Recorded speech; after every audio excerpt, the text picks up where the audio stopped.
UP STF ने 4 timer बम के साथ में जावेद और उसके एक साथी को गिरफ्तार कर लिया है। 4 टाइमर बमों का इस्तेमाल क्यों और कब होना था, इसे लेकर पुलिस और जांच एजेंसियां लगातार आरोपियों से पूछताछ कर रही हैं।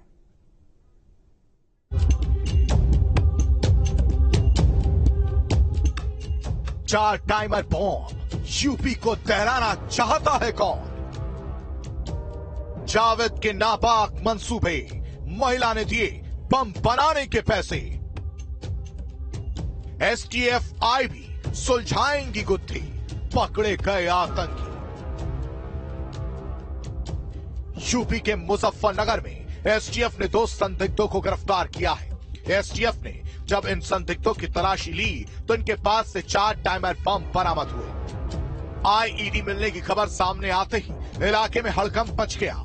एसटीएफ ने तेजी दिखाई और मेरठ में बम स्क्वाड को बुलाया। गिरफ्तार आरोपी इन बमों का इस्तेमाल पश्चिमी यूपी में एक बड़ी प्लानिंग के तहत करने वाले थे। एसटीएफ ने यूपी में एक बड़ी घटना को अंजाम देने से पहले ही रोक लिया।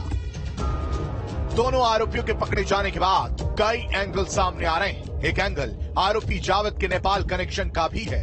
आरोपी जावेद ने पूछताछ में बताया कि उसे ये बम बनाने का ऑर्डर इमराना नाम की एक महिला ने दिया था, जिसके बाद एजेंसियां इस महिला की तलाश में जुट गई हैं। मुजफ्फरनगर में 4 आईईडीज बरामद हुए हैं। ये साधारण बमों से अलग हैं क्योंकि इसमें वायरिंग है और इसको टाइमर अथवा रिमोट से विस्फोट किया जा सकता था। इसमें 2 व्यक्तियों की गिरफ्तारी हुई है। आगे की पूछताछ और विवेचनाई कार्रवाई जारी है। कोई आतंकी बड़े कनेक्शन क्यों भी इस संबंध में जानकारी की जा रही है। ऐसा ही जानकारी मिली है कि जिस व्यक्ति ने बम बनाया है उसने मुजफ्फरनगर दंगे के समय भी काफी संख्या में बम बनाकर बांटे थे। जावेद ने पुलिस के सामने कई अहम खुलासे भी किए। जावेद ने पुलिस को बताया कि वो पहले भी टाइमर बम बना चुका है। जावेद के दादा का पटाखे बनाने का काम था।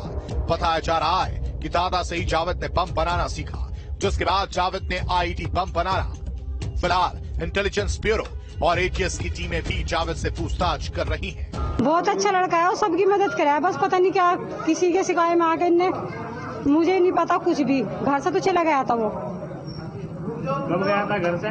ऐसे गया था 9 साढ़े 9 बजे। नहीं जी, कुछ नहीं बनाता था, कुछ नहीं, उसने कभी कुछ भी नहीं करा। बहुत अच्छा लड़का है, शरीफ है, सारा महल जाना है। वो इतने से इतना बड़ा इस महल में हुआ। वो कहाँ तक पढ़ा है जावेद? जावेद ऐसे पढ़ा हुआ 10वीं 8वीं 10वीं। तो क्या लगता है, जिस पे पुलिस उस पर आरोप लगा रही है बम बनाने के, तो क्या वो बनाता था? नहीं, कुछ भी नहीं। जांच में ये भी सामने आया कि जावेद नेपाल भी आता जाता है और वहां से उसका गहरा कनेक्शन है, जिसके बाद जांच एजेंसियां जावेद के विदेशी कनेक्शनों की भी जांच कर रही हैं। जावेद पहले रेडियो ठीक करने का काम भी करता था।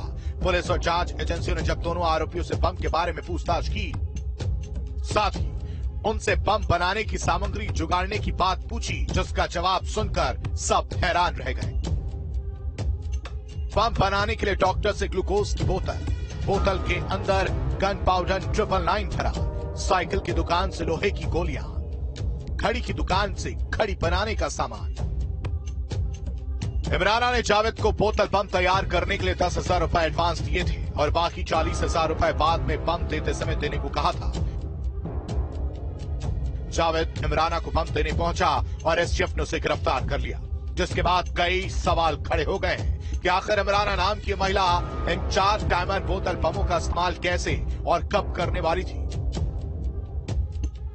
यूपी में किसी बड़ी हमले की साजिश के पीछे केवल एक महिला है या फिर इसके तार कहीं दूर तक फैले हैं। फिलहाल जांच एजेंसियां आरोपियों से लगातार पूछताछ कर रही हैं। जावेद के बारे में ये भी जानकारी मिली है कि उसका पिता हिंदुस्तानी है तथा मां नेपाली थी। तो उसके वो कुछ दिन पूर्व लगभग 5 साल तक नेपाल में भी रह के आया है। पुलिस और एसटीएफ और अब तो एटीएस भी पहुंच चुकी है और आई भी लगातार इस बात को जानने में जुटी हुई है कि जावेद ने किसके कहने पर ये बम बनाए तथा इन बमों का इस्तेमाल कहाँ होना था। लगातार जावेद से पूछताछ जारी है तथा इस बात की जानकारी करने में जुटी हुई है कि ये किस मंसूबों को लेकर इसने ये बम बनाए थे। मुजफ्फरनगर से न्यूज स्टेट के लिए अरविंद चौधरी।